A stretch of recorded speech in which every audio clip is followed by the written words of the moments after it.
que criam as doenças, né? Então, cria um ambiente, uma psicosfera tóxica, que mesmo o remédio mais eficiente, que no caso poderia ser uma aspirina, não dá tiro de canhão numa formiga, né? Vai acabar fazendo mal para essa pessoa. Porque o próprio pensamento dela está bloqueando ou está dificultando o processo de cura. Então, a gente tem que tomar muito cuidado com isso também. E aí se aplica, sem sombra de dúvida, a frase célebre de Jesus em diversos episódios narrados pelos evangelistas: a tua fé te curou. Se não houver essa interação e essa vontade ativa, que não é só o pensamento, mas a vontade, a emoção, o sentimento que potencializa esse pensamento positivo, essa fé de que vai receber a cura, fica mais difícil.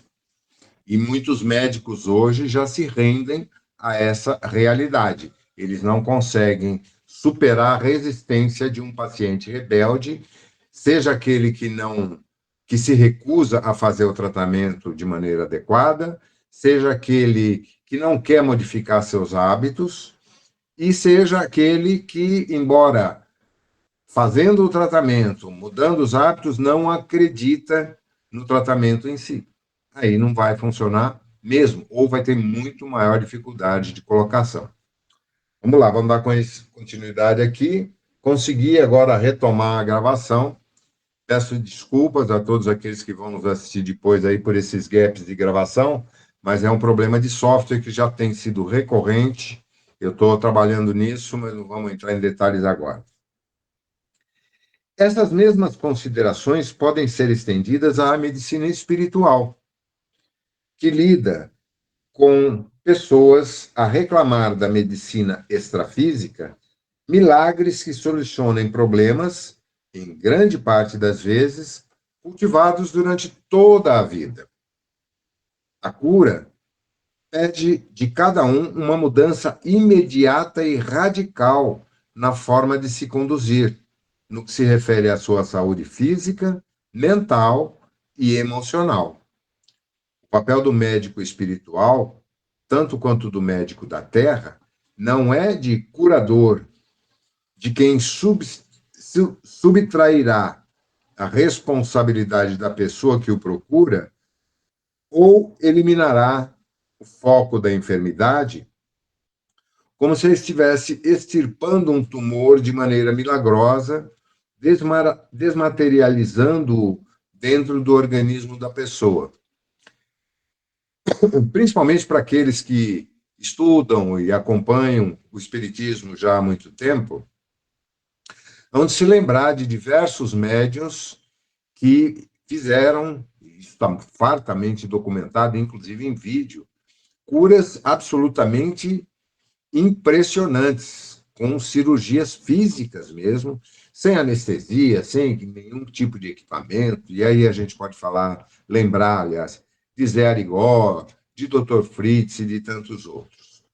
Porém, acima de tudo, nesses casos também prevalecia a fé das pessoas que se submetiam a esses tratamentos.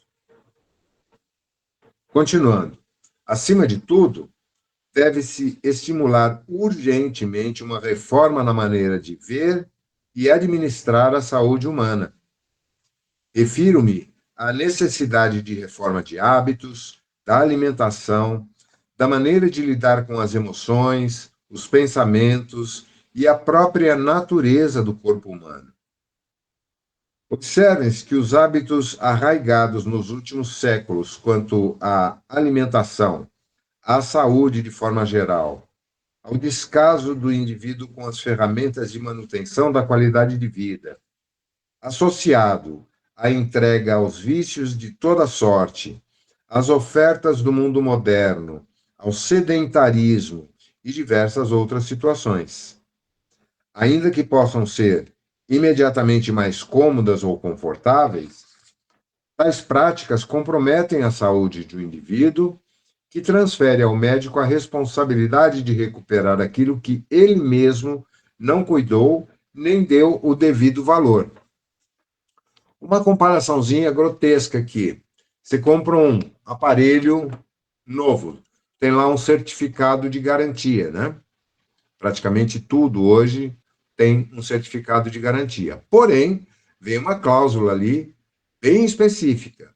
O fabricante não se responsabiliza pelo mau uso do equipamento.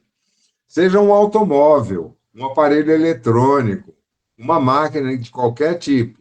Se ela não for utilizada de acordo com as recomendações do fabricante e vier a apresentar defeito, o que normalmente vai acontecer, o fabricante não se responsabiliza.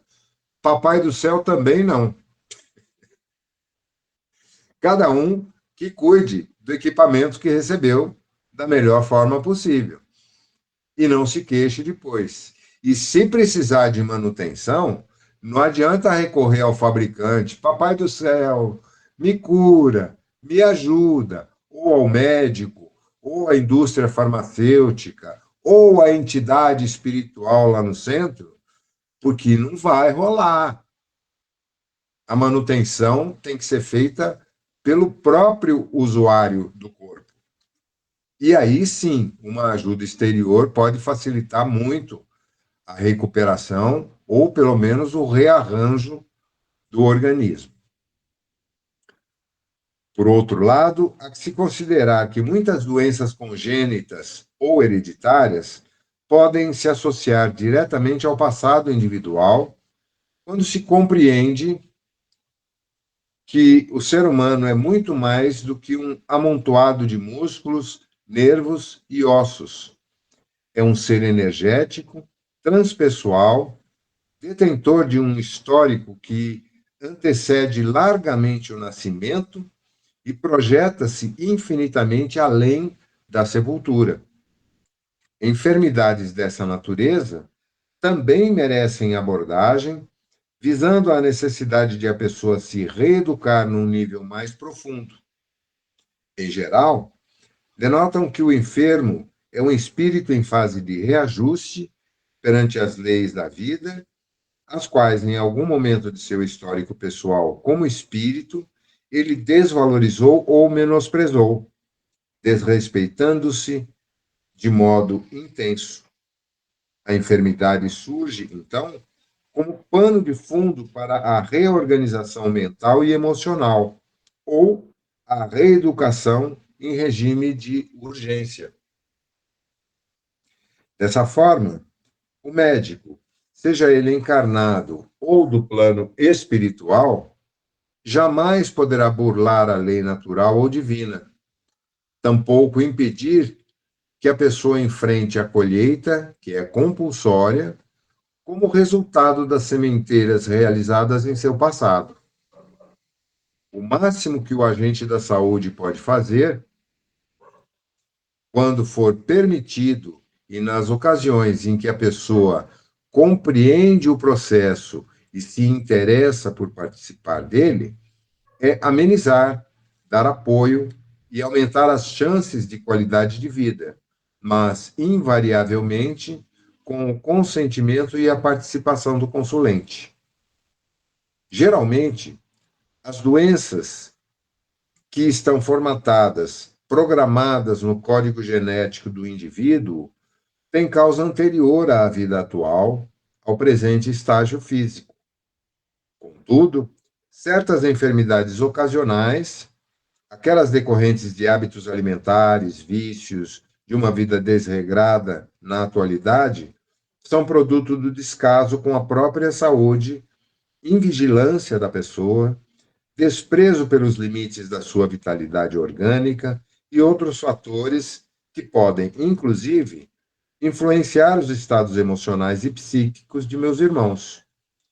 Por isso, insistimos numa reforma da saúde que privilegie a remodelação dos padrões de vida, a educação alimentar e a urgente substituição de hábitos daninhos por outros mais saudáveis.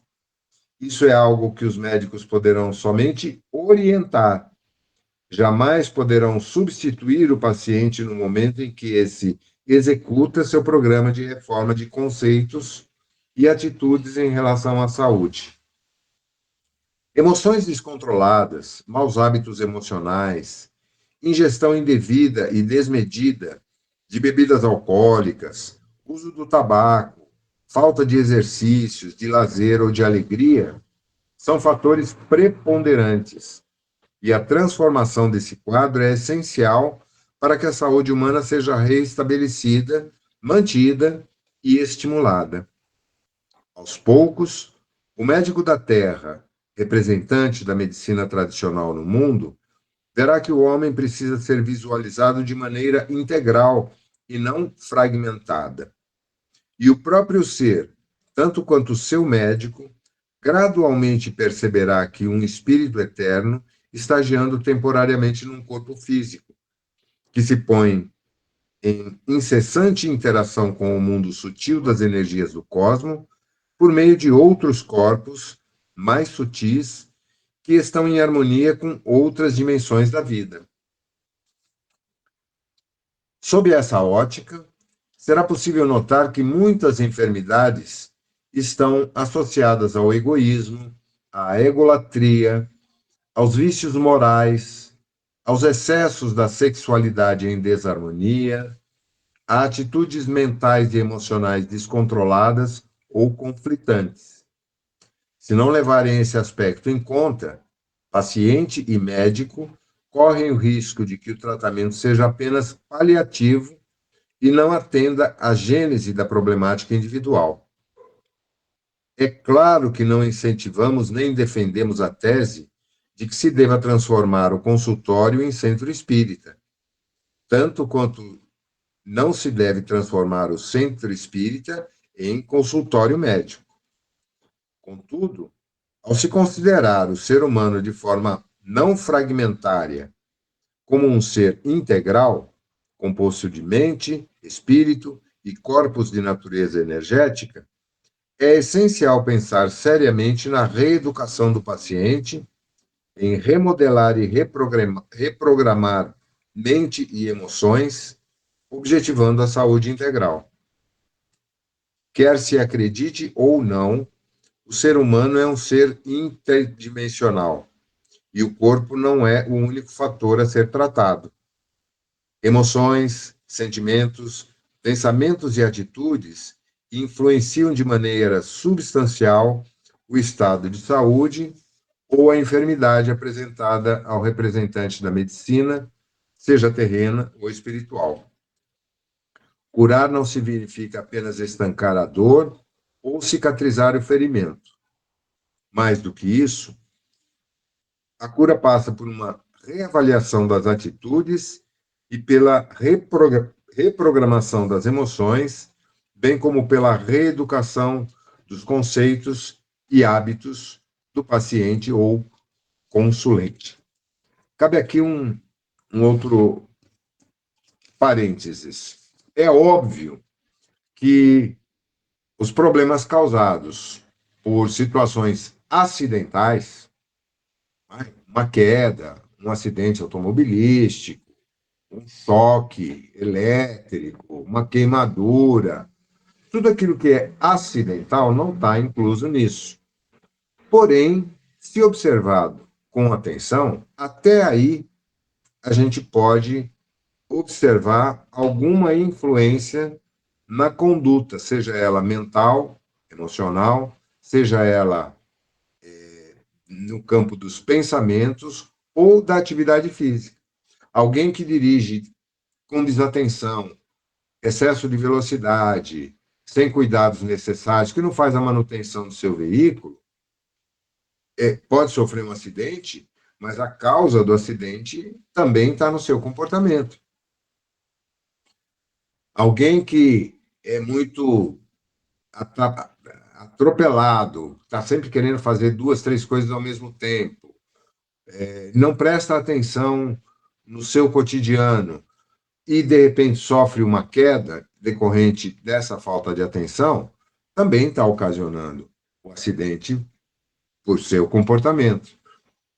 Então, a gente sempre tem que estar procurando focar dentro de nós e buscar dentro de nós as causas daquilo que eventualmente provoca alguma anomalia no nosso corpo físico.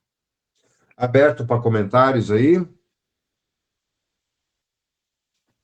Foi rápido esse capítulo, temos bastante tempo e dá tempo da gente começar o próximo. Nossa, calma, gente. Um de cada vez. Contenham-se, por favor.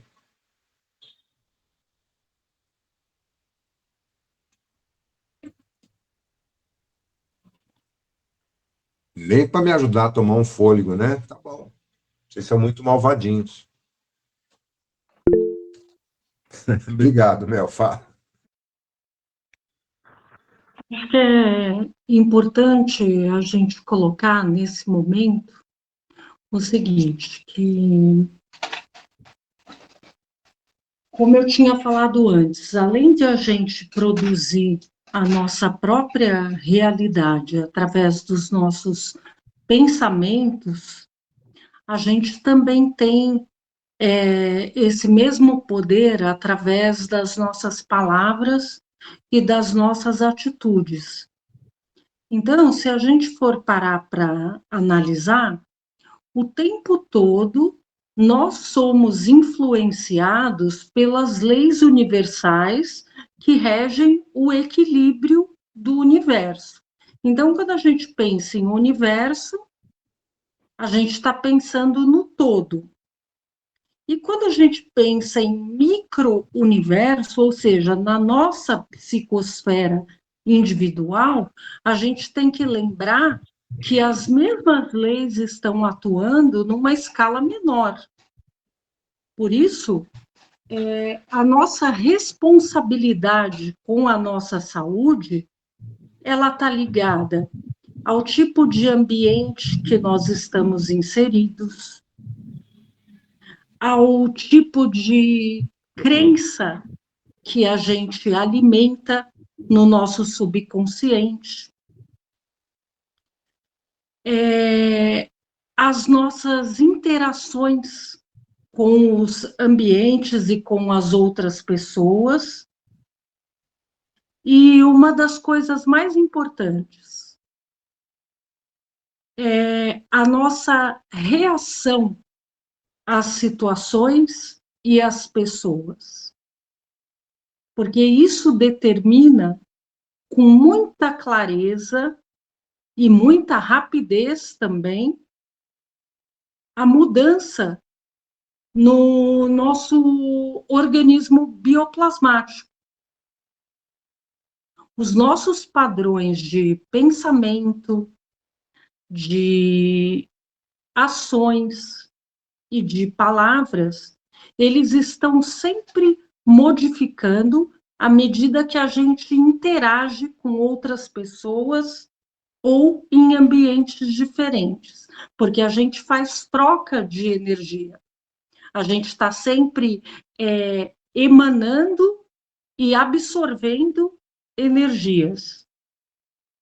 Por isso, se a gente for destacar somente esse processo, o da troca de energias, a gente está constantemente lutando para manter a nossa aura, o nosso corpo bioplasmático equilibrado, porque a gente está em contato sempre com pessoas que têm experiências diferentes das nossas, com pessoas que têm pensamentos, palavras e atitudes diferentes das nossas, e com ambientes e circunstâncias que muitas vezes não estão em sintonia com essas nossas frequências.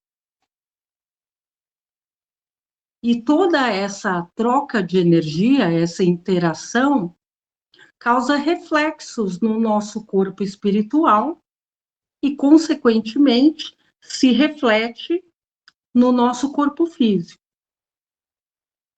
Que é um exemplo simples, quando a gente está numa condição de calmaria, de tranquilidade, como estamos agora, e aí, finalizando aqui a nossa reunião, a gente vai para um lugar onde tem muita gritaria, muita luz, muito estímulo, muita gente falando ao mesmo tempo, muito barulho, muita interferência externa. Como que o nosso organismo reage para se adaptar? A gente se Eu ligo sente, a num primeiro televisão e vai momento, assistir um filme de alta violência, um telejornal que exatamente, também. envolver com essas coisas todas. Por exemplo, Então, mesmo ficando em silêncio, o nosso organismo reage. A gente pode se sentir, num primeiro momento, desconfortável, com dificuldade de concentração, com dificuldade, né, para manter a atenção, com dificuldade de compreensão daquilo que a gente está vendo ou vivenciando naquele momento. Por quê? Porque o nosso organismo está se adaptando a uma condição totalmente diferente. perfeito, meu. Outro exemplozinho tosco, eu gosto desses exemplos bem contextualizados, né? Do que? De Hoje em dia, exemplo tosco? quase todos os veículos são flex, né? Trabalham com combustíveis diferentes. Se você está rodando com um veículo com um determinado combustível, por exemplo, o metanol, e você, por alguma razão, abastece o tanque com gasolina, existem lá os sensores que vão corrigir os pontos de ignição para adequar ao funcionamento com aquele combustível. Isso pode gerar um gapzinho ali de alguns segundos, alguns minutos, ou até alguns quilômetros mais longos, em que o carro não vai funcionar totalmente bem, porque mudou o combustível que o está abastecendo. O nosso corpo, essa máquina maravilhosa, composta aí por, segundo a ciência mais recente, cerca de 100 trilhões de moléculas, 2/3 das quais que não fazem parte do nosso corpo, mas são bactérias, vírus, ácaros, um monte de organismos exteriores que estão ao redor da célula que compõe realmente o nosso corpo. Tudo isso, cada um desses mecanismos são motores atômicos altamente especializados e com funções específicas, atuando num plano energético, que é diretamente influenciado, como a Melissa está dizendo, pelos pensamentos, pelas emoções, principalmente, mas também pelo comportamento físico, através da fala ou da ação.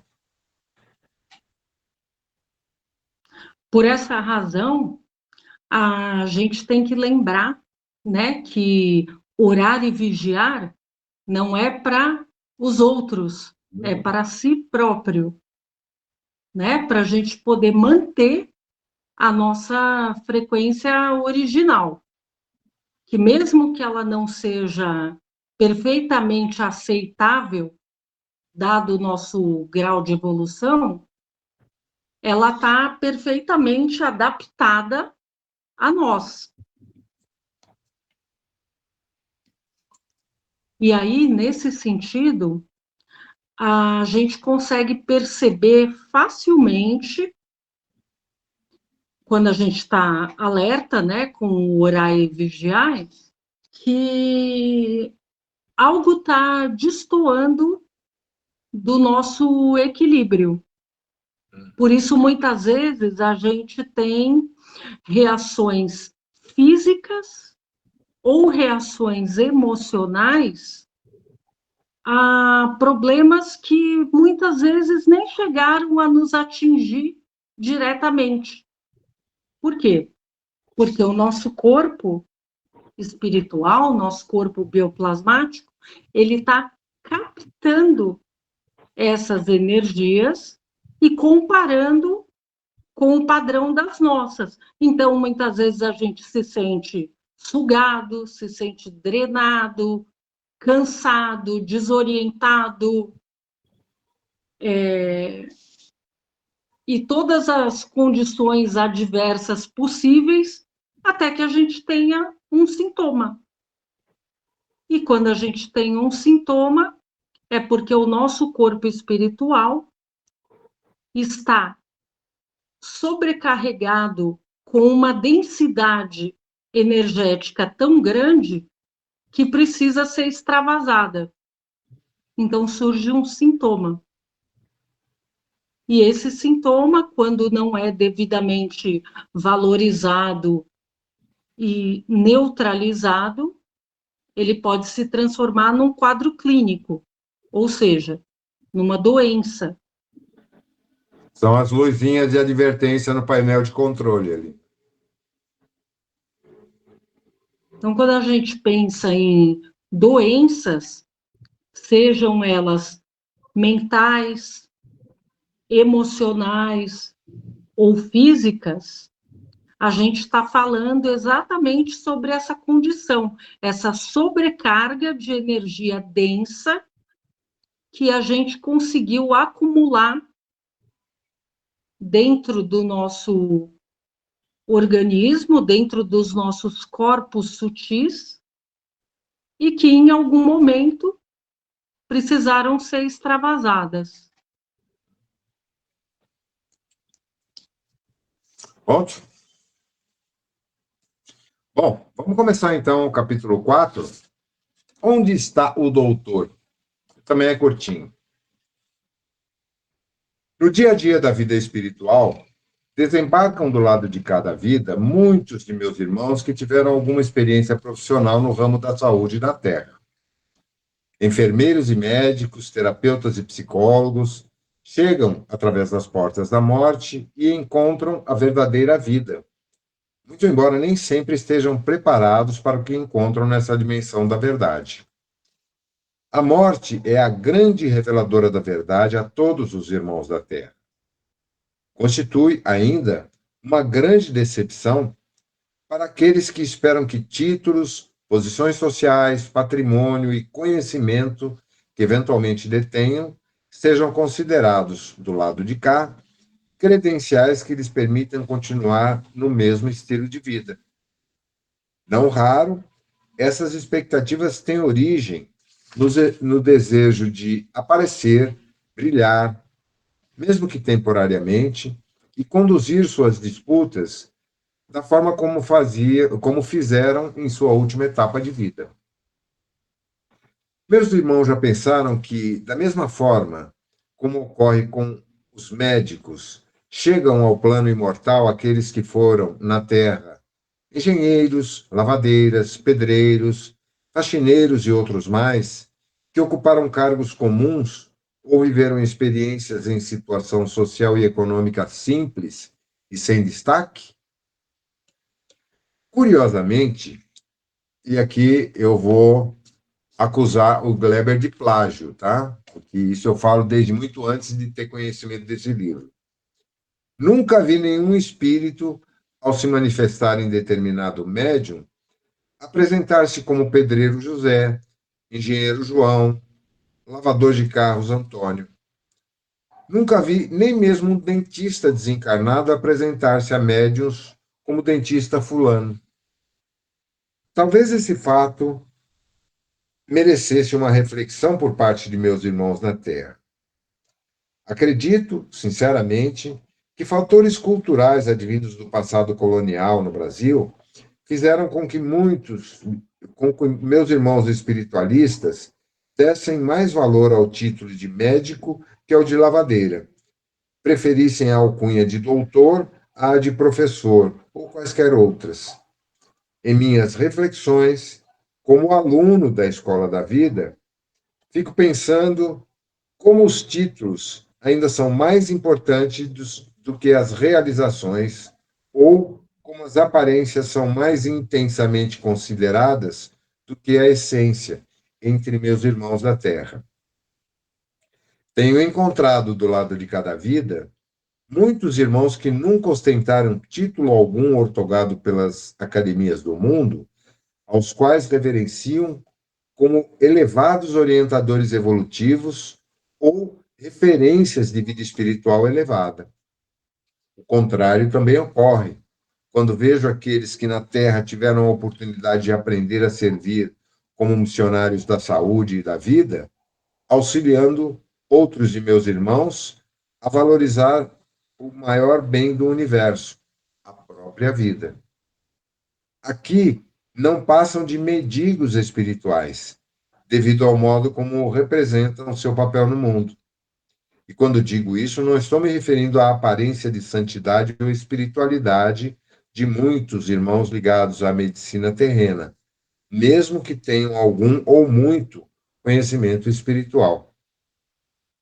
Descobri, ao aportar do lado de cada vida, que título é apenas um atestado de incompetência espiritual, mas nada mais do que isso.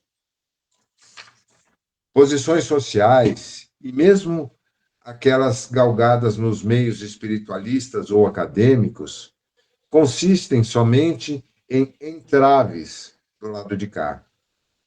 Em regra, disfarçam emoções, sentimentos e, sobretudo, os verdadeiros objetivos de cada um, que permaneceram disfarçados sob o manto de suas posições sociais ou da sua fama temporária e ilusória, ou do status adquiridos na vida material ou social do mundo. Aqui, jamais me vi diante de doutores, engenheiros, advogados ou outros seres a ostentar títulos cuja valia, restrita à esfera humana, tenha sobrevivido à morte física. Descobri que nossas pretensões, quando na Terra, habilitam-nos a determinado papel na vida imortal, a sermos admitidos como aprendizes da vida ou, quando muito, auxiliares invisíveis da humanidade na condição de enfermeiros de Jesus, o grande médico das almas. Infelizmente, meus irmãos da Terra, com destaque para meus irmãos espíritas e espiritualistas, ainda estão prisioneiros das aparências, valorizando muito mais os títulos acadêmicos ou profissionais e as posições sociais, como se tais elementos credenciassem a pessoa a determinados privilégios, fizessem especial ou diferente, ou dessem às suas palavras o status de expressão da verdade. Quanto mais empoladas e rebuscadas forem as palavras pronunciadas, mesmo incompreensíveis à maioria das pessoas, mais especial a pessoa é considerada, mais aplaudida. Mas eu pergunto, onde está Jesus e sua obra em meio à aparência e aos aplausos? Quem está sendo aplaudido, afinal? O porta-voz ou o autor da mensagem? Será que o representante se vendeu pelo preço das considerações humanas em troca de reconhecimento? Entregou-se a uma disputa ilusória? Em encontros, congressos e seminários de caráter espiritualista, as atrações em geral são apresentadas divulgando-se seus títulos e formação profissional, como se, perante a vida espiritual, as credenciais humanas ou o reconhecimento acadêmico tivessem o mesmo valor que lhes é atribuído nas solenidades e nas formalidades da Terra. Ao questionar tal prática, não quero desmerecer meus irmãos médicos, psicólogos, magistrados ou membros de qualquer outro ramo de conhecimento humano. Quero, sim, chamar a atenção para o fato de que, do lado de cada vida, ainda e até agora, as realizações verdadeiras, o trabalho prestado ao bem ou à humanidade, ainda são superiores às posições ocupadas por meus irmãos na última experiência vivida na Terra. Pelo menos onde eu tenho caminhado como aprendiz da vida, a regra ainda é Pelo fruto se conhece a árvore. Isso me faz lembrar o grande médico das almas, nosso referencial maior, que é Jesus. Numa das ocasiões em que orou, demonstrando que seu ministério e seu compromisso com a humanidade estavam intimamente ligados à vontade soberana do universo, em uma oração que era uma espécie de desabafo de sua natureza humana, disse: Graças te dou, ó Pai, Senhor do céu e da terra, que ocultaste essas coisas aos sábios e entendidos e as revelastes aos pequeninos. É lindo isso, né? Não quero, como espírita, indispor-me como meus irmãos da terra. Contudo, é preciso alertá-los para o fato de que a vida espiritual não se baseia em posições e títulos, patrimônio e especializações, nem mesmo em muitas das interpretações de meus irmãos espiritualistas para administrar o trabalho do lado de cada vida. Só um lembretezinho aqui, acredito que todos, ou pelo menos a maioria, leu ou assistiu o filme, ou ambos, Nosso Lar. E é fácil a gente identificar, no caso de André Luiz, como isso se aplica, né? Ele chegando na colônia e logo que começa a se recuperar a consciência, já quer dar uma carteirada e dar uma de doutor. O que acontece com ele? Vai limpar chão. Mas E não primeiro, quer pegar, ele não queria pegar a fila, não, viu, José? não, de jeito nenhum. Carteirada maciça. Fala, Mel. Isso me lembrou um episódio que a gente já comentou diversas vezes, né?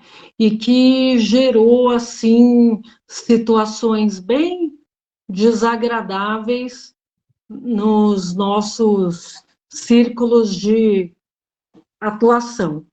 Lembra da Ilha de Caras? Aham.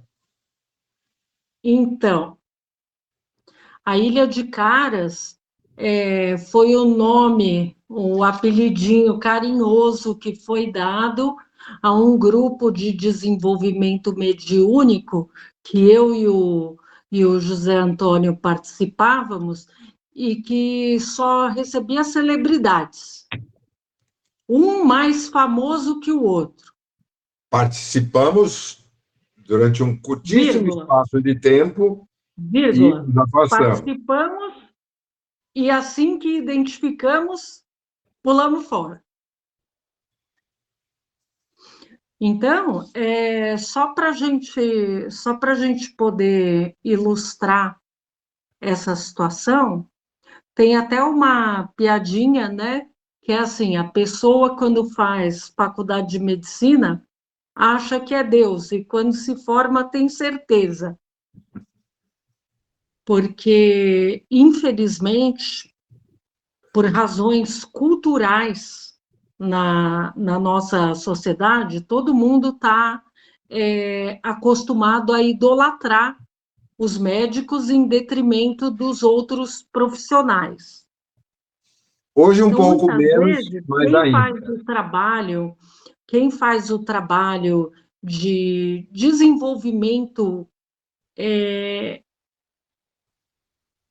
de empatia, de um atendimento humanizado com o paciente, são os outros profissionais. Sim. E aí o médico vai lá e dá a carteirada, porque ele pode dar o diagnóstico, ele pode assinar, ele pode liberar, não liberar, enfim. E muitas vezes nem conhece o paciente, né? Exatamente. E aí, eu tenho certeza que a gente vai se lembrar, cada um de nós deve ter uma experiência particular de ter ido num consultório e o médico não diz nem o nome dele, nem olha na sua cara e vai prescrevendo um exame atrás do outro para poder adivinhar o que você tem, sem ouvir o seu estilo de vida, o seu problema principal. Por quê? Porque ele tem uma meta para cumprir, que são atendimentos de, no máximo, 15 minutos, e com 15 minutos poder decifrar o que esse paciente acumulou ao longo da vida para poder estar lá naquele momento. Nesses consultórios padrão aí que atendem por atacado, a custo módico, é 5 minutos. Tipo, doutor consulta da vida, 5 minutos. Passou daí, alguém já está acendendo a luzinha vermelha. Vamos lá. Descobri, desde os primeiros minutos que aqui aportei pelos braços da morte, que deveria me colocar como um aprendiz da ciência do espírito, que ninguém me reconheceria a não ser pelas verdadeiras aquisições do espírito e pelas realizações genuínas, não pela fama ou posição social, nem mesmo pelo título que ostentei alguma vez sobre a terra. A morte se incumbiu de destruir em mim qualquer pretensão de ser especial ou qualquer resquício de desejo de reconhecimento. Tenho aprendido, desde os primeiros momentos da vida no invisível, que tenho muito que aprender. Se alguma posição tenho galgado do lado de cá, é como um enfermeiro da vida espiritual. Descobri, outro sim, que o que aprendi nas faculdades da Terra, tanto como médico quanto como físico, aqui representa, perante a magnitude do saber, apenas algo semelhante ao que representam no mundo os primeiros anos de alfabetização. Deveria começar tudo de novo. Procurei os físicos com os quais me envolvi ou que admirei quando ainda de posse do corpo físico e não os encontrei. Saí à caça dos médicos, professores e instrutores que me iniciaram na medicina do mundo e também não os vi. Até hoje, não cruzei com eles em meu caminho. Somente consegui encontrar tais personagens destituídos de brilho momentâneo, no qual as vi envoltas, sentadas na academia da vida, ao lado de algum anônimo, aprendendo a servir, sem pretensões de aprender ou de ser reconhecidos. Demorei mais de 10 anos reaprendendo junto a pessoas humildes a não esperar reconhecimento e a servir no anonimato. Enquanto isso, estudava a alma humana, fazia uma imersão em sentimentos, valores, emoções e na realidade íntima, a fim de descobrir outra forma de ver a vida, de entender a alma de meus irmãos e de me iniciar nos estudos da ciência espiritual. Novos rumos se abriram ao meu espírito, aprendiz da vida, nova perspectiva era descortinada diante de mim, enquanto as ilusões do mundo material e da vida humana, pouco a pouco, se desfaziam, de maneira dolorosa, e caíam as máscaras da ilusão. Repentinamente, vi nascer um novo espírito em mim.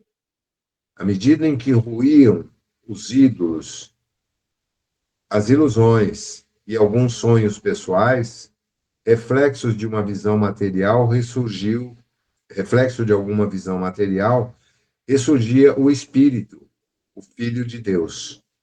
Além disso, fortalecia-se o reconhecimento íntimo de que eu não era mais médico, era apenas um auxiliar invisível, mais um humano entre humanos, vivo entre vivos da imortalidade, onde todos somos apenas espíritos e onde ninguém é chamado pelo título, nem é reconhecido ou se faz representar pela posição social ocupada antes, tampouco pela especialização concluída pelas academias da Terra. Descobri, finalmente, para a paz da minha alma, que aqui, neste outro universo, nessa dimensão além física, somos todos servidores. Se porventura alguém pode ostentar genuinamente o título de médico, esse alguém é Jesus, que preferiu ser reconhecido apenas como amigo e irmão da humanidade. Então, gente, isso é uma reflexão profunda que já há tempos a gente vem colocando, sempre que temos oportunidade, em várias instituições, e que, felizmente, muitas casas espíritas estão abrindo as suas mentes, os seus horizontes, para que esse ranço daquele espiritismo catolicizado que se radicou e se espalhou pelo país vá gradativamente se apurando, se livrando desses vícios de comportamento, de orgulho, de vaidade, e sejam mais humanizados, assim como a medicina da Terra também está sendo. Fala, Pedro, você levantou a mão? Sim, sim. Essa parte da leitura que você passou aí é uma, assim, eu vou até ser insistente e voltar no tema, né? É exatamente toda a reflexão, assim, da jornada inicial do André Luiz no plano espiritual.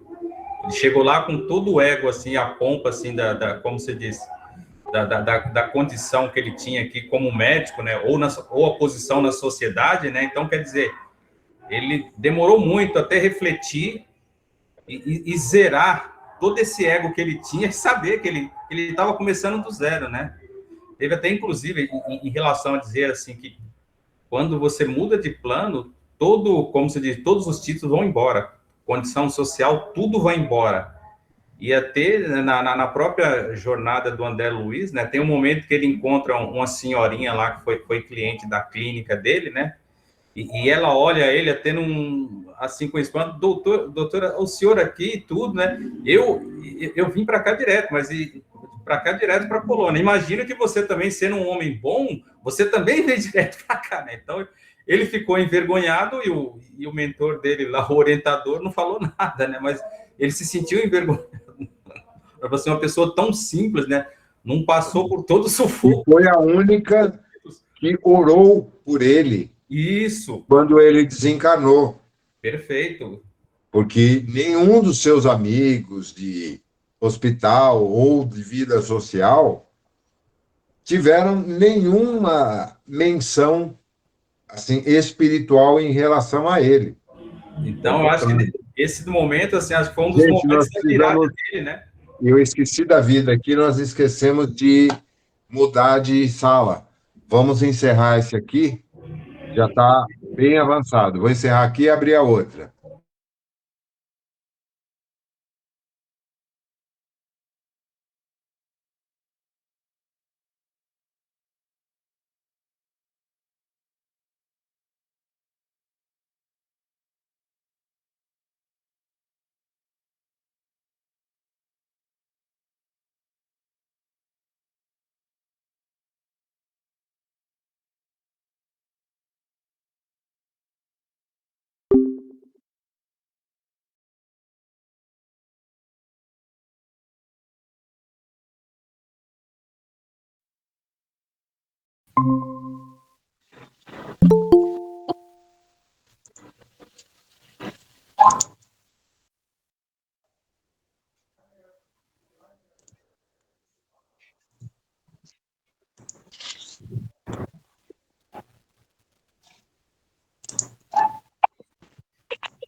Faltam 3 pessoas ainda.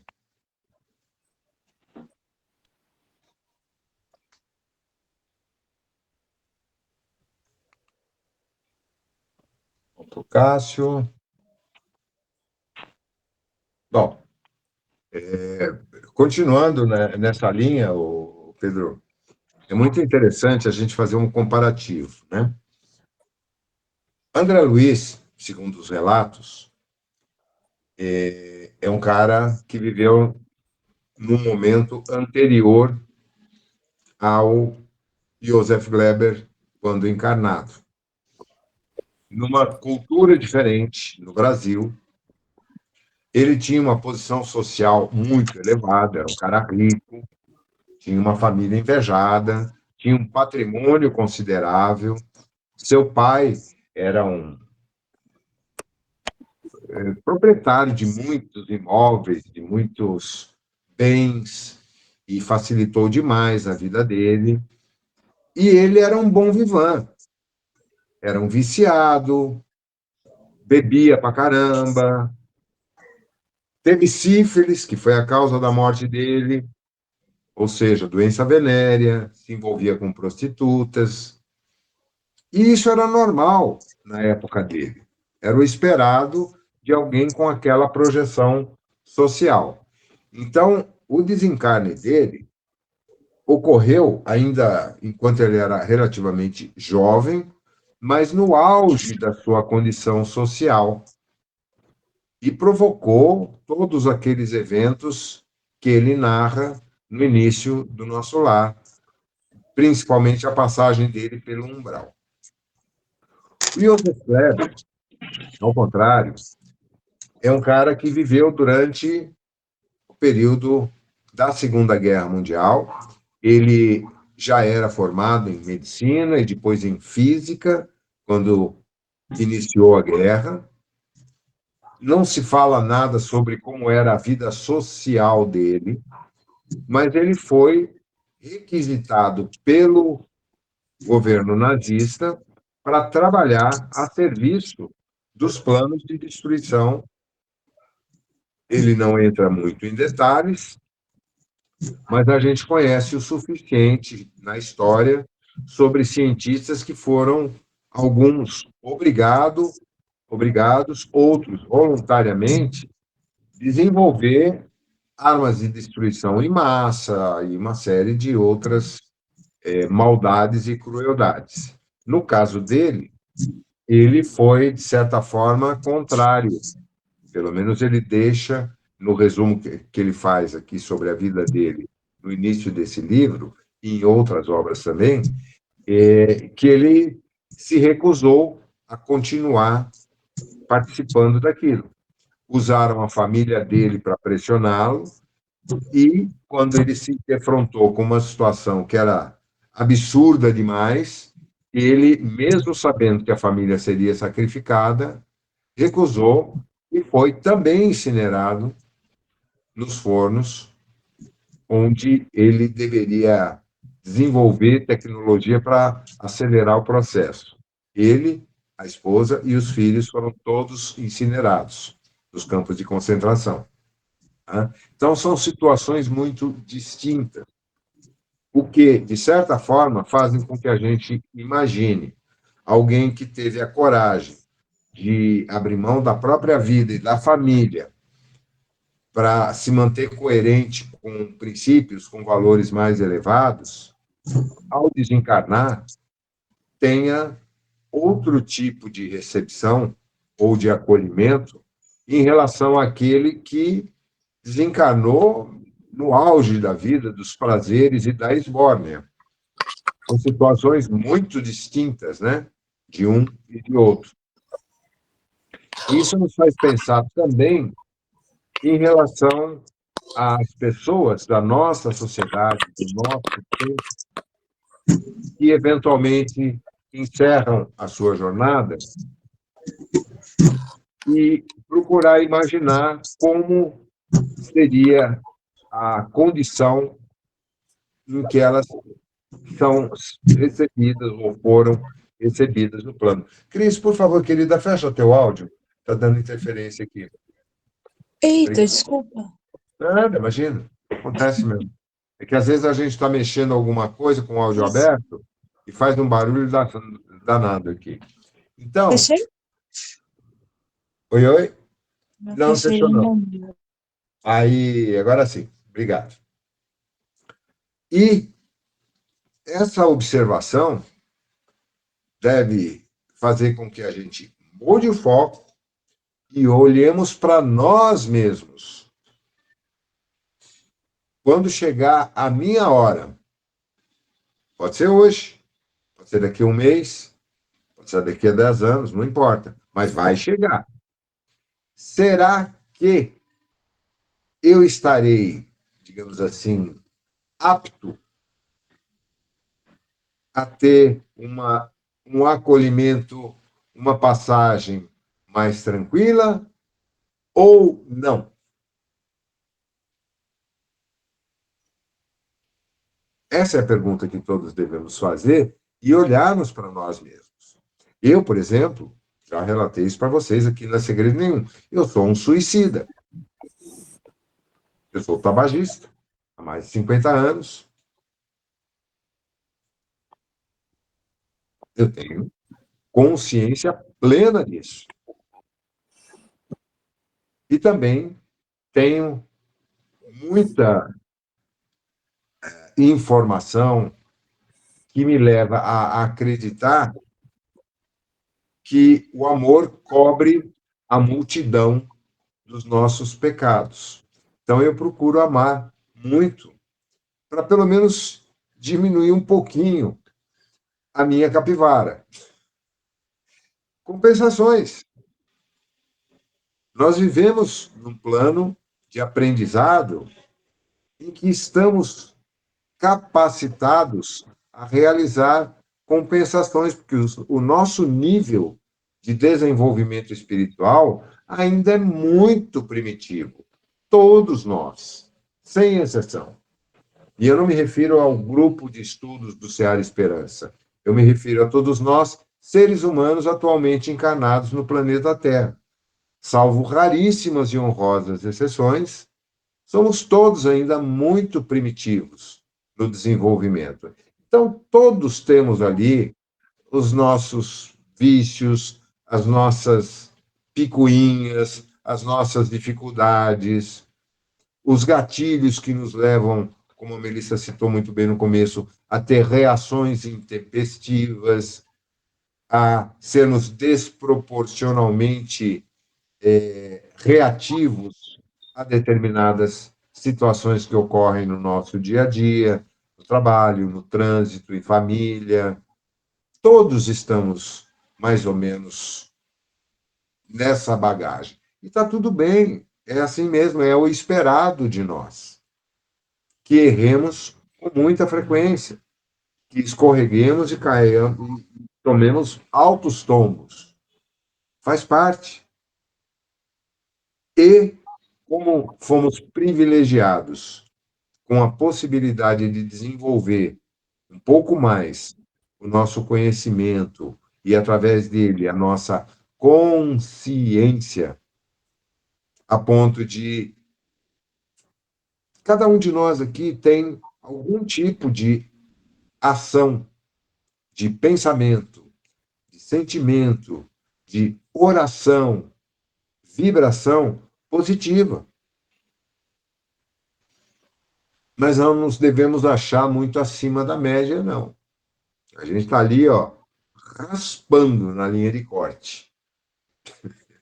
Todos nós estamos sujeitos aí a dar uma recuada e descer 3, 4 degraus, e na hora que formos aferidos, fala, falhou, meu, faltou pouquinho só, os pontinhos aí, você vai ter que esperar mais uns 30, 40 mil anos para a próxima oportunidade, tá? Todos estamos sujeitos a uma possibilidade como essa. E não devemos ficar nos recriminando, culpando, e muito menos nos atemorizando por conta disso. Não. Não adianta a gente querer exigir autoperfeição, porque nenhum de nós vai atingir isso no estágio em que estamos, a não ser daqui a muitos milênios.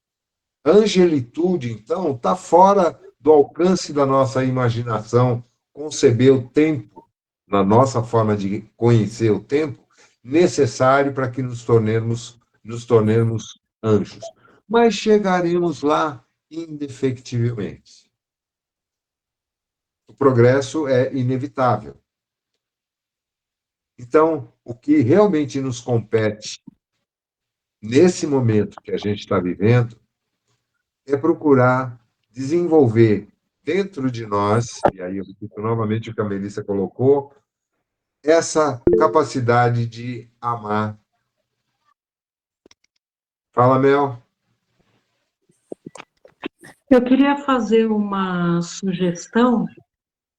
Eu Claro. sei que ainda vai demorar para a gente terminar esse livro, mas em comemoração a todos esses anos de aula, e quem já conhece a gente sabe que a gente está sempre repetindo, né, os bons exemplos e, às vezes, os mesmos exemplos, que a gente retomasse o estudo do Reforma Íntima Sem Martírio, porque ele é um tema atemporal, Você né? está sugerindo, E então, a gente... além de comemorar o nosso grupo de estudos, que graças a Deus é sempre, a cada ano, bem sucedido e bem inspirado pela espiritualidade, eu acho que vale a pena a gente retomar temas que são transversais, como esse. Uhum. Faz todo Então, sentido. quem quiser se manifestar e dar a sua opinião sobre isso no grupo do WhatsApp, por favor. Olha, pelo que eu estou vendo aqui, esse livro tem 29 capítulos, incluindo o epílogo, tá? Nós estamos na terceira aula, já estamos acabamos de terminar o quinto, vamos para o sexto. São capítulos relativamente curtos, a fonte é bem grande, então tem pouco texto, na verdade, e a gente vai conseguir, na maior parte das aulas, cobrir tranquilamente 2 capítulos. Se for o caso, lá pelo meio do ano a gente já vai estar terminando esse livro.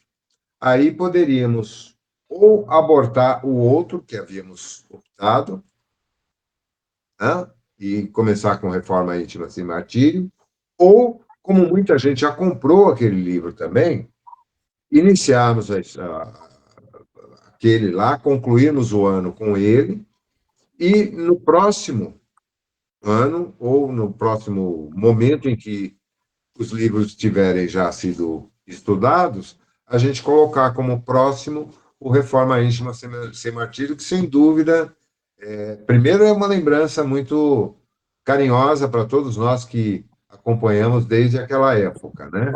Foi o primeiro livro que nós estudamos em conjunto. E segundo, como você disse, ele é muito atemporal e muito oportuno, porque a gente sempre tem uma compreensão maior. Eu gosto muito da Hermance, a forma dela se expressar, apesar de ser um pouco rebuscada, né? Uma linguagem que não chega a ser chata, como é a de Emmanuel, em alguns pontos, mas é uma linguagem bonita, é um português muito bonito, muito bem expresso.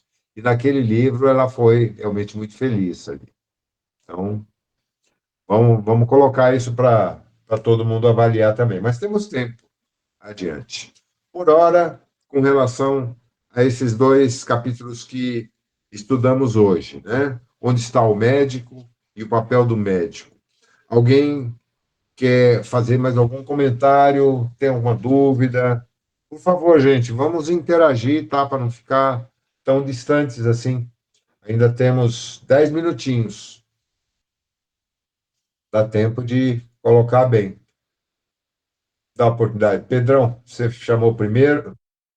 Chamar a Elaine primeiro. Vai que é a primeira intervenção dela. Depois o Pedro, depois a Melissa. Fala, Elaine. A gente tem visto, pelo menos eu tenho visto ultimamente, que tem muitos médicos agora que estão mudando esse conceito de só... Médicos da Terra, você fala. Isso, médicos aqui da Terra, tem muitos que estão mudando aquele conceito de só o corpo. Tem muitos que estão levando em conjunto também essa parte espiritual, né? E Sem isso dúvida. é bom, né? A gente comentou muito isso no primeiro capítulo, que é sobre esse conceito de medicina humanizada, que vem se desenvolvendo, graças a Deus, de uma maneira bem ampla. Inclusive, o SUS tem sido um modelo excepcional disso, pelo menos em algumas das suas unidades, né? E também, dentro do corpo de médicos, hoje, no Brasil, eu acho que em mais de 10 estados já existem grupos de médicos espíritas. São Paulo tem o Hospital das Clínicas, acho que talvez seja o maior, mas tem vários encontros. E isso também está ocorrendo em outras unidades do país. Eu sei Vamos que está torcer. indo a passinho de formiga, mas... Não, eu acho que está indo bem rápido. Então, mas está tendo um bom sinal, é um bom sinal, né, Zé? Uma melhora muito boa. Quando você tiver a oportunidade, bate um papo com o Tony Perobon, a respeito. Ele sempre participa muito disso, né? E a gente sempre que tem a oportunidade conversa também sobre medicina vibracional. É bem legal esse caminho que a medicina está se colocando, que é exatamente o que o Joseph coloca no primeiro capítulo do livro. Mas foi bom você ter feito essa menção, Elaine, valeu. Pedrão, é tu? Não, eu só queria fazer uma ressalva em relação a essas, principalmente a parte final do capítulo aí, que menciona, né, os títulos, né? Muitas vezes a pessoa parte para o outro lado, assim, com condição social bem alta, né? E com muitos títulos acadêmicos, né? É só uma ressalva, né? Isso não quer dizer que a pessoa, vou deixar de estudar porque o título é importante. Eu acho que a única ressalva é que é assim, muitas vezes as pessoas se perdem, porque às vezes a pessoa tem um objetivo, né? Tanto, como se diz, tanto como financeiro, como acadêmico, de estar lá na frente, ter, num planejamento, ter alguns títulos ou uma condição financeira muito alta, mas desde que ela, em paralelo, humanize essa caminhada, aí é muito válido, entendeu? Porque a partir do momento que ela humaniza essa caminhada, ela não vai, por exemplo, fazer essa jornada de maneira desenfreada, né? Ela vai fazer com equilíbrio, de uma maneira ética e humana, e aí ela vai sentir feliz, porque muitas vezes só vislumbra o final, ou às vezes pega alguém como referência que alcançou como se diz, uma posição social ou uma posição acadêmica muito alta, mas muitas vezes ela não analisa se essa pessoa é feliz de fato, né? Ou como foi essa jornada, que é a parte mais importante. Perfeito. E eu acho que essa humanização está mais rápida no plano físico, entre os médicos da Terra, do que nas casas espíritas, onde ainda predominam os doutores, isso, doutor aquilo, frei daquilo, padre daquilo. Tá difícil aparecer lá uma entidade que se manifeste como, sei lá, um lavador de carro, uma lavadeira. Fala, Mel. Para encerrar.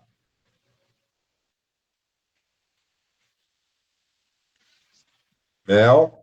Quem tinha levantado a mão era a Mércia, não eu. Ah, perdão, é que tanta coisa aqui, então desculpa. Mércia, cadê Mas você? depois eu falo. Tá bom. Desculpa, Mércia, Mas você pode falar, Melissa. Eu tenho uma coisa que sempre volta à minha cabeça e me causa muita estranheza, porque parece que nunca ninguém desencarnou. E levando em conta que a vida espiritual é a verdadeira vida, nós já viemos e voltamos várias vezes. Por que essa coisa de chegar lá e achando que tem títulos? Se eles vieram e nós viemos de lá, então nós viemos, a nossa vida verdadeira é lá. Por que essa estranheza? Não é a primeira vez que se desencarna. Ou esse planeta influencia muito fortemente um espírito que vem aqui para ele voltar com essa vaidade toda. É uma coisa que para mim é muito estranha. Eu já estranho isso há muito tempo. Não é a primeira encarnação. Não tem como ter essa coisa tão surpreendente. Ela tem que ir voltando aos poucos. Eu sei que há uma influenciação de lá para cá e, naturalmente, daqui para lá também. Mas, para mim, não justifica isso. Parece que a primeira encarnação, nunca fui para lá. A nossa vida natural é a vida espiritual. Eu acho que não poderia haver essa influência tão imensa dessa forma. E isso me deixa assim, sabe, isso me incomoda. Mel? Então, a gente tem que lembrar, né, que a Terra ela ainda está em processo, né, para se tornar um planeta de regeneração. Então, todos os espíritos que têm a oportunidade de vir para cá, eles estão também, eu não diria engatinhando, mas subindo com os 2 pés em cada degrau do processo de evolução. Por quê? Porque a gente ainda tem muito arraigado no nosso processo evolutivo essa densidade que prende a gente à matéria, pela própria constituição do nosso corpo físico, pela densidade do mundo ao nosso redor, que tudo é matéria condensada. Então, a gente tem que se adaptar a um mundo, eu vou dizer entre aspas, extremamente concreto, extremamente pesado, e que, com certeza, tem frequências vibracionais adequadas a essa realidade. Então, o nosso espírito, ele precisa de um grau de esquecimento do passado muito mais eficiente do que em outros planetas. Por quê? Porque se a gente soubesse a maravilha que é estar no controle das nossas faculdades mentais, no controle do nosso corpo, no controle das nossas interações, a gente não ia querer assumir 10% das nossas escolhas erradas. Pensa bem. Então, no nosso nível de evolução, o ego ainda tem um domínio muito forte sobre o espírito. E o ego, ele está ligado às manchas essenciais que existem no nosso perispírito, de forma subconsciente. O orgulho, a vaidade e o egoísmo. Porque mesmo que a gente diga conscientemente, não, somos todos irmãos, eu não invejo ninguém, não sei o quê. Como não?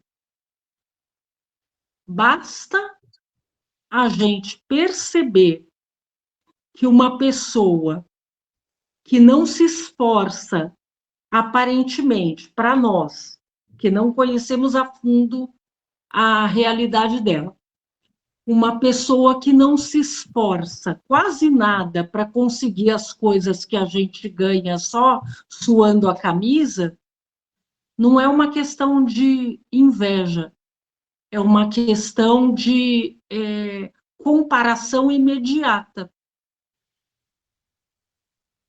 Não é?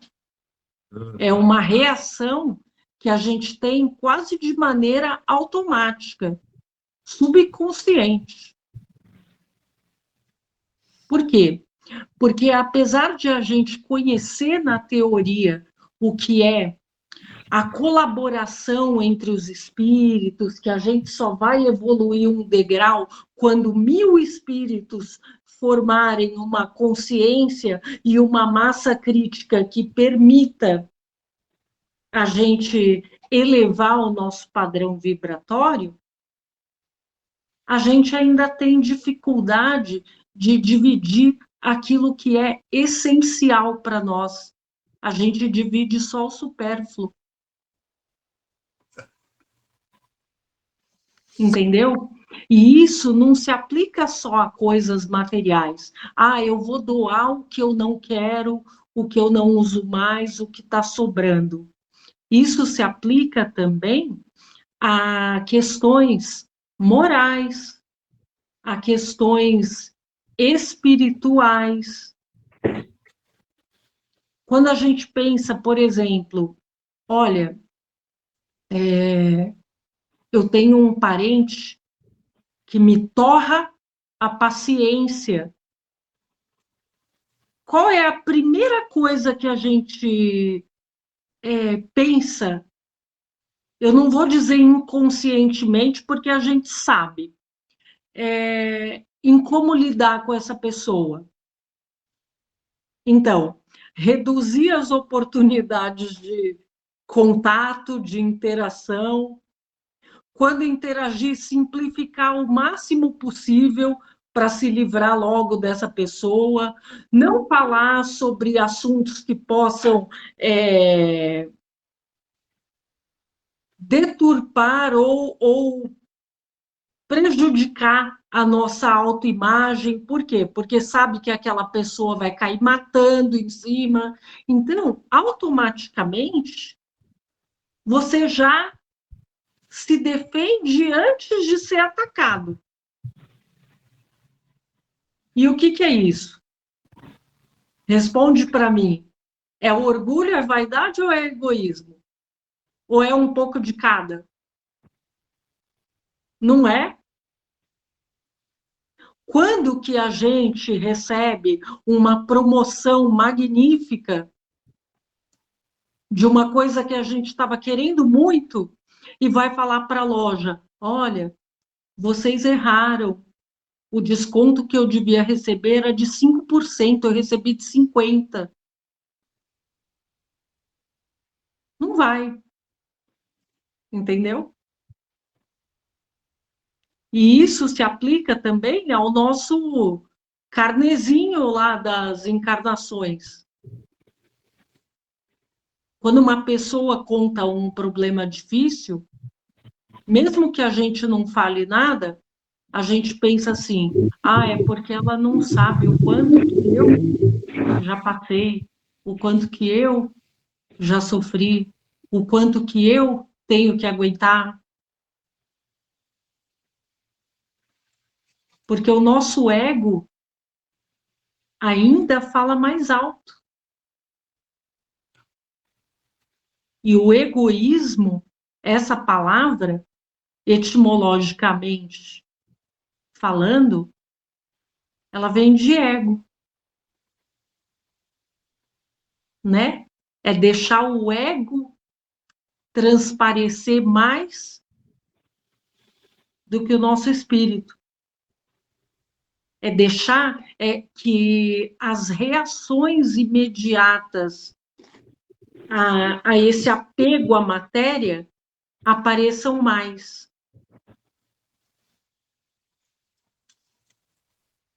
Haja ego, hein? Porque, pelo amor de Deus, é difícil. Parece até que a primeira encarnação nunca se teve, né? Sempre. Uhum. Haja ego, realmente. Aí... Mas a gente tem que lembrar, meu anjo, que a gente está passando por um processo de transição planetária numa frequência Schumann muito acelerada. Então, todas as percepções agora, elas são superdimensionadas. Volume de informações, volume de carga emocional, volume de cansaço, volume de raiva, de emoções numa intensidade absurda. Por quê? Porque a Terra está nesse processo de transformação de classe, de provas e expiações para a regeneração. E o nosso organismo físico está tentando se adaptar àquilo que é mais familiar. Então, a gente se agarra com unhas e dentes àquilo que a gente já conhece. Quem de nós conscientemente, tranquilamente, fala assim, olha, estou seguindo o fluxo da minha encarnação. Se amanhã um temporal levar todas as minhas coisas, Deus proverá. Não vai. Sinto muito, mas não vai. Gente, esse tema é fascinante, mas a gente não tem mais tempo. Já passamos 7 minutos do nosso horário. Então, valeu de montão, foi muito gostoso o papo hoje. Desculpa. Nada, de forma alguma. Peço desculpas, aqueles que vão nos assistir depois também, porque houve um gap ali, ficaram faltando acho que uns 10 minutos, 15 minutos da primeira parte, né, do nosso encontro. Então, vamos agradecer, como sempre, àquela que representa a expressão maior do amor para todos nós, nossa querida Maria de Nazaré, dirigindo a ela essa prece, pedindo a sua proteção, a sua bênção, e que tenhamos todos um sono repousante, reparador, e que possamos refletir sobre tudo que foi aprendido aqui hoje de maneira produtiva. Ave Maria, cheia de graça, o Senhor é convosco. Bendita sois entre as mulheres e bendito é o fruto do vosso ventre. Santa Maria, Mãe de Jesus, roga por nós, aprendizes dessa vida, agora e na hora de nossa passagem. Que assim seja, graças a Deus. Beijo nos corações de todos, uma ótima noite e até a próxima terça, se Deus quiser. Tchau, obrigada, gente. Boa noite, obrigada. Boa noite. Boa noite, gente. Fiquem com Deus.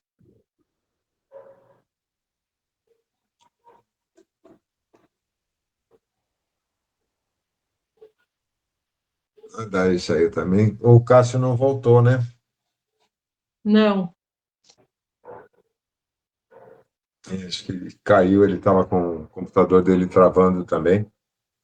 Uhum. E aí, tudo bem? Amarelo piscante já? Ainda não. Hoje não. Que raridade. Tá É. tudo bem? Todos bem por aí? Apesar de eu ter feito bastante coisa hoje,